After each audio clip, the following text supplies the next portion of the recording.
ஆண்டவனுக்கு என்ன அளித்தா ஆண்டவன் திருப்தி அடைவான்?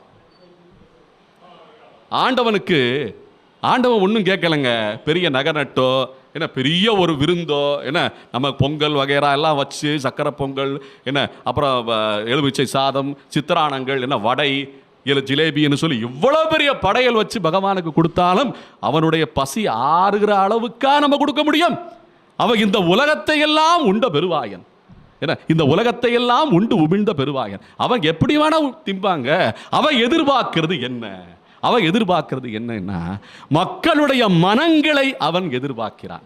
ஏன்னா மக்களுடைய மனங்களை மனத்தோடு எதையாவது செய்தானா?